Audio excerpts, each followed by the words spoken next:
Antes de tudo vos entreguei o que também recebi, que Cristo morreu pelos nossos pecados segundo as Escrituras e que foi sepultado e ressuscitou ao terceiro dia segundo as Escrituras. 1 Coríntios capítulo 15, versos 3 e 4.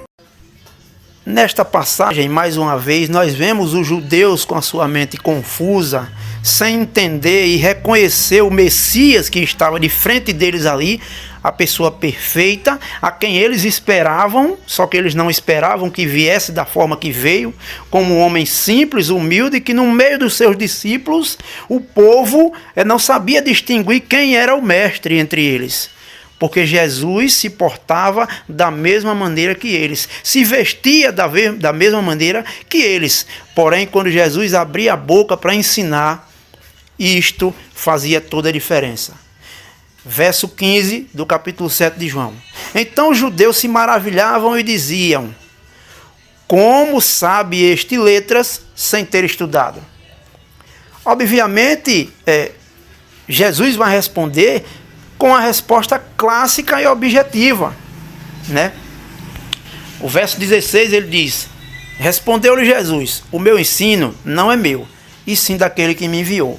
Isso faz toda a diferença quando se trata de ensino, quando se trata de doutrina, quando se trata de pregar a palavra de Deus. Não é pregar o que eu quero, nem o que eu penso, ou como eu acho que deve ser pregado, mas pregar aquilo que vem de Deus. Como o próprio Jesus, o Deus que se fez carne e habitou entre nós, e em forma de servo, quando esteve aqui, o fez, dizendo: o meu ensino não é meu, e sim daquele que me enviou. No verso 17, ele vai concluir dizendo o seguinte: se alguém quiser fazer a vontade dele, conhecerá a respeito da doutrina, se ela é de Deus ou se falo por mim mesmo. Então, isso faz toda a diferença. E para que isso aconteça, obviamente, nós devemos nos negarmos a nós mesmos. Porque a nossa mente e o nosso coração, e muitas vezes o ensino que temos recebido de outros, nos faz pensar que já somos mestres, que já somos professores, que já somos bons pregadores e que já temos a sã doutrina e o ensino perfeito para entregar às pessoas e bater no peito dizendo: nós temos a verdade. A verdade é que, se alguém quiser fazer a vontade dele, conhecerá a respeito da doutrina. Isso é importante, é querer fazer a vontade de Deus. Nós não precisamos fazer a vontade, mas nós precisamos querer fazer. Por quê? O Senhor, obviamente, se agradará desse querer. Esse querer é para a glória dele. Então, ele nos dará esse conhecimento, né? Veja que ele diz: se alguém quiser fazer a vontade dele, conhecerá a respeito da doutrina, se ela é de Deus ou se falo por mim mesmo. Obviamente, nós só conseguimos ensinar a palavra de forma doutrinária sã, como muitas vezes nós chamamos de sã doutrina, que é isso mesmo, se nós nos colocarmos na direção do Espírito Santo e ansiarmos e querer que o Espírito nos ensine, que Deus nos ensine, para que nós possamos também ensinar aos nossos irmãos e assim edificar o corpo de Cristo, que é a igreja. Porque os dons, se nós formos ver lá nas epístolas, os dons sempre foram para a edificação do corpo de Cristo, que é a igreja, e não para que nós venhamos nos vangloriar deste dom, deste ensino que Deus nos deu. Então, se alguém quiser fazer a vontade dele, conhecerá a respeito da doutrina, se ela é de Deus ou se falo por mim mesmo. Foi o que Jesus respondeu. Verso 18, ele diz: quem fala por si mesmo está procurando a sua própria glória. Mas o que procura a glória de quem o enviou, esse é verdadeiro e nele não há injustiça. Então a lição que Jesus nos dá aqui é essa: é que nós devemos procurar a glória daquele que nos enviou, como enviou ele aqui a este mundo, e nos enviou como seus discípulos a pregarem a sua palavra, a sã doutrina, a verdade. Não procurando a própria glória, como diz aqui, né? Mas a glória daquele que o enviou. E se nós procurarmos a glória de quem nos enviou, o que é que ele diz no final desse versículo? Esse é verdadeiro e nele não há injustiça.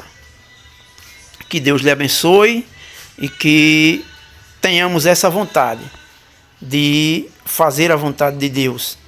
E obviamente Ele nos ensinará.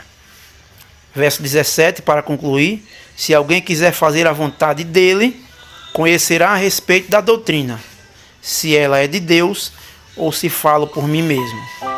Que o Espírito Santo lhe abençoe e que lhe conduza a fazer a vontade de Deus, conforme a ação do Espírito.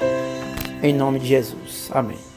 Ao lembrarmos do teu nome, Jesus Cristo, não podemos esquecer do teu amor, que te trouxe a este mundo arruinado, pra morrer pelo mais pobre pecador.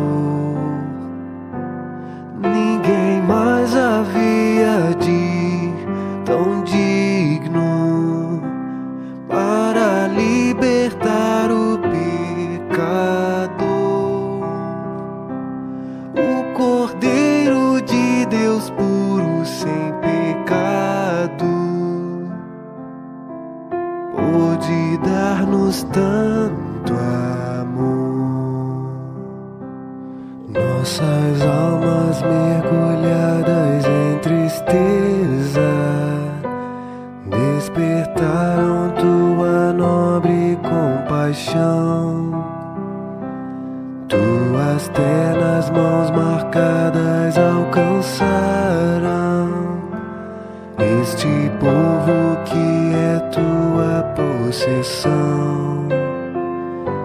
Ninguém mais havia de tão digno para libertar o pecador. O Cordeiro de Deus puro, sem pecado, pôde dar-nos tanto amor. Ninguém mais podia nos dar novo alento, ninguém mais podia numa cruz morrer. Para nos salvar deixaste tua glória, e tal glória vamos logo conhecer. Ninguém mais havia de tão digno para libertar o pecador. O Cordeiro de Deus puro, sem pecado, pôde dar-nos tanto